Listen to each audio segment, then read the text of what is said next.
piece is titled Bad Boys and the Good Girls Who Love Them. And this is episode 1 titled Loving Isaiah.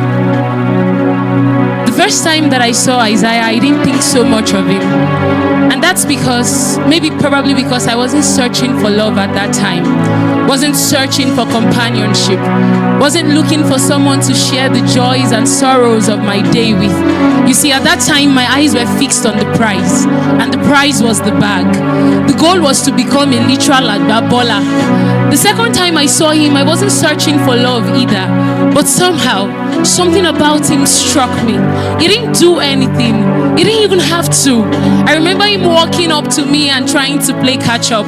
We exchanged contacts, but all through the exchange, all I could hear was how nice and deep the baritone of his voice sounded. He didn't have to do anything. Just the sight of him was enough to make my heart go dim dim. I'm saying he made my heart flutter in so many ways I never knew that my heart could. Oh, Isaiah. As we exchanged contacts, I assure you, all I could see was how much he had grown from the boy I once knew. Now he was like a tall, fine glass of wine. I'm not kidding you when I say as he shook my hands, I felt the literal sparks, felt the electricity travel from his hands into mine. And when he hugged me, I think I died for a split second and resurrected again. In that moment, I think I would have taken the words "I'll die for you" literally. Because as the butterflies flapped in my belly, I realized that this boy, if he carry me go where I don't know, and I'm telling you, I would have followed without a doubt.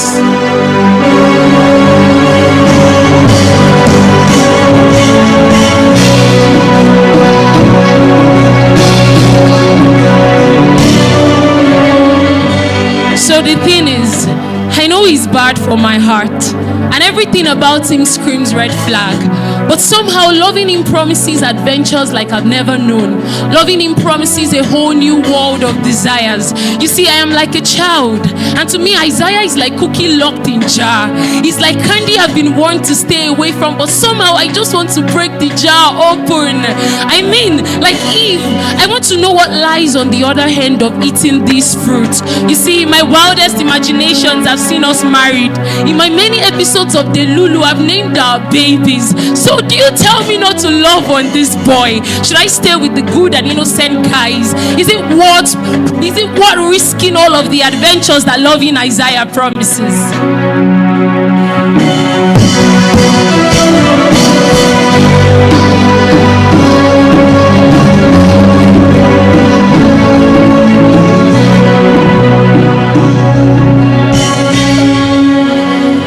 Now the thing is, there are standards to love, and the one who died for me about 2,000 years ago has literally set the standard. One that I know this bad boy will never be able to meet in a billion years. Because you see, he's not one of us, hasn't been taught to love the way that we do. He doesn't hold my faith in the same regards that I do.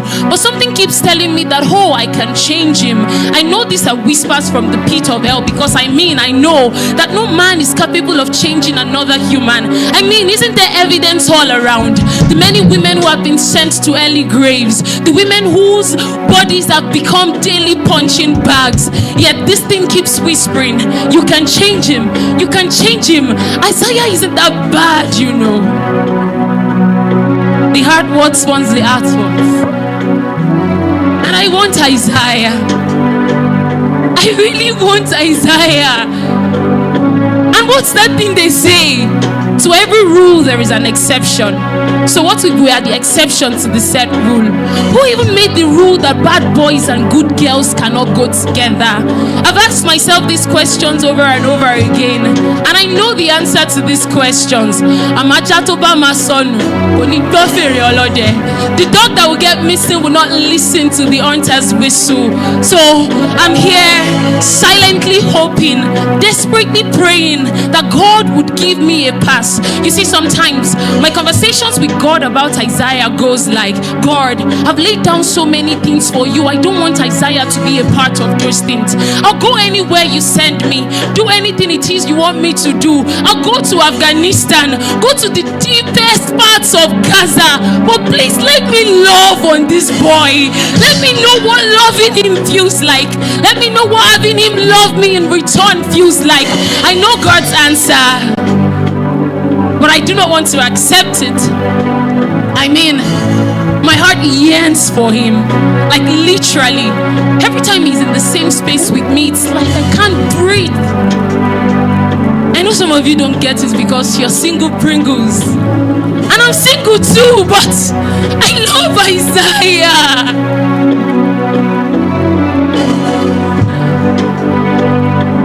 And I really want to know what being loved by him feels like. Something tells me that this lingering emotion of want is something, there are idols that have built a self-defense around for so long. But still here I am, trying to find ways to explain to God that there's nobody that can be the perfect Romeo to my Juliet the same way that Isaiah can. So should I go or should I stay? Should I go or should I stay? Should I pursue my love for Isaiah? So the thing is, I'm here thinking of what to do. I'm thinking, like Eve, do I damn the consequences and eat this fruit? There's a part of me that really wants to be led astray by this boy. I know he's bad and he would lead me astray. Yet, I want to know what the adventure is like. A lot of good guys I've seen are not as adventurous as Isaiah is. I mean, come on. But there's another part of my mind that keeps saying that some destinations are not worth it. Somewhere between all this back and forth, I'm like Juliet, desperately trying to hold on to my Romeo. And I can't deny the fact that God is in this equation. I mean, I can't deny the fact that I've heard his voice a countless number of times telling me that this destination is death. But here I am, saying, how bad can it be? Just how bad can it be? How bad can loving Isaiah be? And God keeps saying, you see, toxicity is the trait of bad boys. And with bad boys, the story will always end in tears. And the thing is, these tears won't be tears of happy ending. I know you have your desires. Know how much you want to love on this boy. But this boy is bad for your walk. It's the literal definition of death. And I am life. God keeps saying, it's either you choose me or you choose Isaiah. And if you choose Isaiah, I'm not saying you're going to lose me totally. But if you choose me, I can't promise I'll give you Isaiah, but I can promise I'll give you something good. Something you do not have to doubt. Something that you look every day and you'd appreciate. Because darling, my gifts, they are good and they are perfect. And this isn't just about Isaiah. This is about every other part of your life. I know there are desires that you have. I know there are so many things that you want to do. But I am life. I am life. I am life. And I need you to choose me. I'm not going to force you. But the end of this destination is death. You see, I don't want to be Lord over just a certain part of your life. I actually want to be Lord over all.